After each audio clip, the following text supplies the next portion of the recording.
কিরে বন্ধু, কালকে নাকি তোর বড় ভাইয়ের বিয়ে হলো? অনেক বড় অনুষ্ঠান করে হয়েছে। তাহলে ভাই আমারে দাওয়াত দিলি না যে? কি রে, ওর মতন ফকিনের আবার দাওয়াত দেওয়ান লাগে? তোর মতন ফকিনের আবার দাওয়াত দিব কিসের জন্য?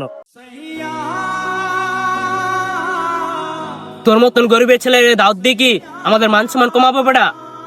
ভাই আমাকে তোর বড় ভাইয়ের বিয়েতে ডাকলে তোদের মান সম্মান কমে যেত। তোর মতন ফকিনের আমার ভাইয়ের কাছে ডেকে নিয়ে কি বলতাম যে আমার বন্ধু? না বন্ধু, তোর ভাইকে বলতি ও থালা বাসন ধুইতে আসছে।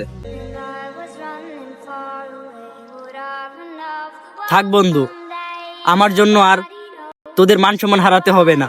আজ আমার বাবার যদি লক্ষ লক্ষ টাকা থাকতো তাহলে তুই তোর ভাইয়ের বিয়েতে আমারে ডাকতি।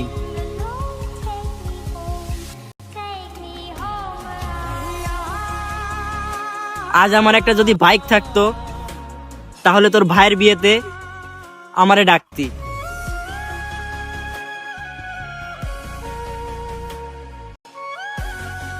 আজ আমার পকেটে যদি টাকা থাকতো তাহলে আজ তোর ভাইয়ের বিয়েতে তুই আমারে ডাকতি। আসলে কি তোরা আমাদের মতো গরিব মানুষকে চোখে দেখতে পারোস না। আর লাস্ট একটা কথা, তোদের সাথে আমি যদি থাকি তাহলে তোদের মান সম্মান হারিয়ে যাবে, তাই আমি আর তোদের সাথে থাকবো না। বন্ধু, তোরা ভালো থাকিস।